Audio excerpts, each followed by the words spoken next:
नमस्कार मित्रांनो, आपल्या धर्मसंस्कृती चॅनलमध्ये आपल्या सर्वांचं स्वागत आहे।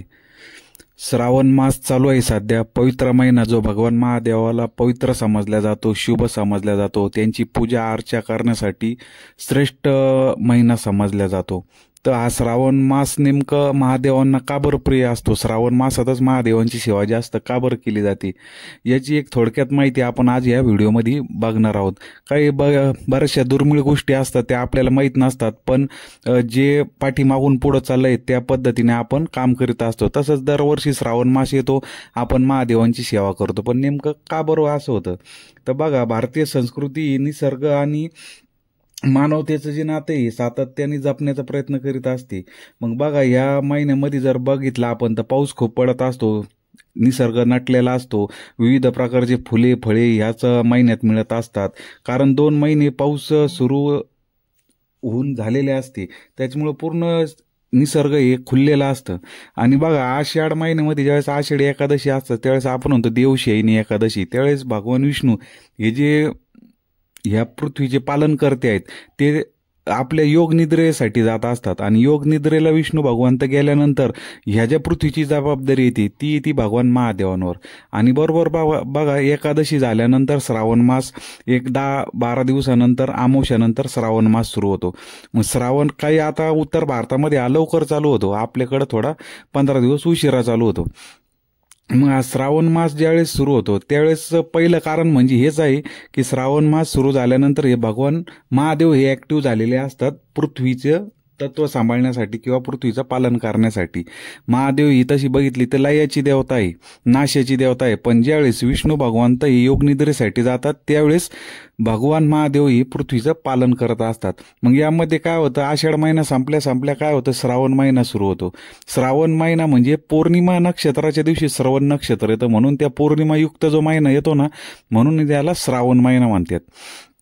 मग हा श्रावण महिन्यामध्ये महादेव पृथ्वीचं पालन करत असल्यामुळं, पृथ्वीची जबाबदारी त्यांच्यावर असल्यामुळं त्यांच्या प्रती कृतज्ञता व्यक्त करण्यासाठी श्रावण मासामध्ये पूर्वीपारपासून महादेवांची सेवा करण्याचा हा म्हणजे ओघ पडलेला आहे। पहिलं हे कारण झालं। दुसरं कारण म्हणजे ह्या श्रावण महिन्यामध्ये बघा, ज्यावेळेस देव असुर यांचं समुद्रमंथन झालं होतं अमृतासाठी, आणि समुद्रमंथन करत असताना ज्यावेळेस कालकूट नावाचं विष बाहेर निघलं होतं, तर तेही ह्या श्रावण महिन्यात। मग या श्रावण महिन्यातच ते कालकूट विष भगवान महादेवांनी पृथ्वीच्या स्थैर्यासाठी ते आपल्या कंठामध्ये साठवलेलं आहे, म्हणून महादेवांचा कंठ हा निळा आहे, म्हणून त्यांना निळकंठ पण या एका नावाने म्हटले जातं।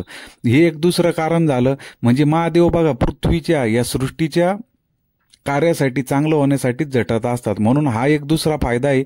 आणि काय झालं, त्यावेळेस जे कालकूट विष त्यांनी जे शरीरात धारण केलं त्याच्यामुळे त्यांची उष्णता खूप वाढली होती महादेवांची। शेवटी विष येते, ती दाहकता वाढल्यामुळे त्यांची उष्णता वाढायला लागली, म्हणून इंद्रदेवांनी त्यांच्यावर पाऊस पाडला होता, म्हणजे शांतता मिळण्यासाठी त्या तप्त दग्धतेपासून महादेवांची शांतता मिळावी, त्यांना मुक्त व्हावं म्हणून महादेवांना श्रावण महिन्यात प्रत्येक आपण इतर वेळेस दर सोमवारी महादेवांना पाणी घालण्याचा प्रघात आहे, पण श्रावण महिना पूर्ण महिनाभर महादेवांना पाणी घालण्यामागचं बी एक कारण आहे, दुसरं कारण। त्याच्यानंतर बघितलं तिसरं कारण बघा, भगवान मार्कंडेय ऋषी, तुम्हाला माहिती असेल, मार्कंडेय ऋषी यांना फक्त आयुष्य खूप कमी दिवसाचं होतं, बालवयातच त्यांचा मृत्यू लिहिलेला होता, पण भगवान महादेवांची सेवा करून त्यांनी अमरत्व प्राप्त करून सप्तचिरंजीवीमध्ये जागा मिळवली। आणि ही जी सेवा त्यांनी जी केली तो पण हा श्रावण महिनाच। म्हणजे विविध या सगळ्याच्या गोष्टी या श्रावण मासात घडल्या, म्हणून हा श्रावण मास महादेवांना जास्त प्रिय आहे। काही ठिकाणी बघा, आता हे पण सांगितलं जातं, आता वाचण्यात तर माझ्या आलं नाही, पण हे जे शिवमहापुराण किंवा विष्णू महापुराणमध्ये या गोष्टी लिहिलेल्या आहे, स्कंद पुराणामध्ये या गोष्टी लिहिलेल्या आहे, त्यानुसार मी तुम्हाला माहिती सांगितली। पण काही ठिकाणी हे पण म्हणता, पार्वती मातेने महादेवांना प्राप्त करून घेण्यासाठी याच महिन्यात महादेवांची सेवा केली, म्हणून त्यांना भगवान महादेव हे प्राप्त झालेले आहे। म्हणून सांगायचा उद्देश हाच की या सर्व गोष्टी या श्रावण महिन्यात घडलेल्या आहे, आणि म्हणून या श्रावण महिन्याला भगवान महादेवांचंच आपण शक्य जर म्हटलं तर वावगं ठरणार नाही, वरदान आहे की या मासात जो कोणी माझी सेवा करीन त्याला मी लगेच फलित होईल इतर देव। तसं महादेव हे भोळे शंकर देवत आहे, म्हणजे लगेच कोणाचा लगेच पावता बा सगळ्याला। तर या महिन्यात त्यांची प्रचिती लवकर येते, म्हणून या श्रावण मासामध्ये भगवान महादेवांची सेवा करण्याचा प्रघात आधी काळापासून आहे। तर आपण महादेवांची सेवा करतच असताना इथून राहिलेले अजून 2-3 सोमवार जे येतील किंवा प्रदोष झाला कालच, आता मासिक शिवरात्री पौर्णिमेनंतर या दिवशी आपण अवश्य महादेवांची इतर वेळेपेक्षा चांगली सेवा करावी. शनिवारी आद्रा नक्षत्र येतं. या आद्रा नक्षत्राच्या दिवशी महादेवांची सेवा खूप पुण्यवान मानली जाते. तर या आद्रा नक्षत्राच्या दिवशी बी भगवान महादेवाची सेवा आपण अवश्य करावी. किंवा घरी लिंगाष्टकम स्तोत्र आहे, शिवकवच आहे, शिवसहस्रनामी, या विविध स्तोत्रांचा. आता महादेवांची सेवा म्हणजे काय करायची सांगायची व्हिडिओ करून गरज नाही असं आहे. युट्यूबला तुम्हाला भरपूर व्हिडिओ आहे, पण मनापासून काहीतरी एखादं स्तोत्र आहे, 12 ज्योतिर्लिंग स्तोत्र आहे, काहीतरी एकाचा जप करा, पण मनोभावी महादेवांची सेवा आपली रुजू करा.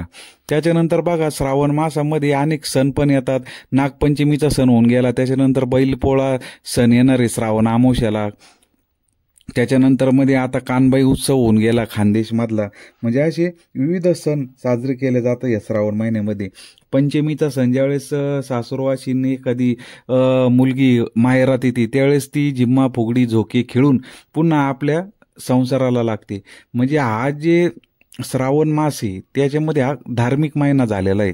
त्याच्यामुळे आपण या श्रावण मासामध्ये जास्तीत जास्त आपण भगवान महादेवाची सेवा करायची आहे, इतर देवतांची पण सेवा करायची आहे. नवनाथ पारायण करता, कोणी कोणी गुरुचरित्र पारायण करतं. हमखास सत्यनारायण महापूजा श्रावण महिन्यात घरोघरी घातली जाते. म्हणजे हा पवित्र मास समजला गेलेला आहे. म्हणून आपण पण जेवढी जास्त जमल शक्यतो तेवढी जास्तीत जास्त सेवा या महिन्यात करायचा प्रयत्न करायचा आहे आणि भगवान महादेवांची कृपा प्राप्त करून घ्यायची आहे. तर येणाऱ्या व्हिडिओमध्ये अजून आपण माहिती वेगवेगळी सांगणार आहे. रक्षाबंधन आहे, बैलपोळा आहे, एकत्रित व्हिडिओ करण्याचा प्रयत्न करतो. तोपर्यंत थांबूया. धन्यवाद.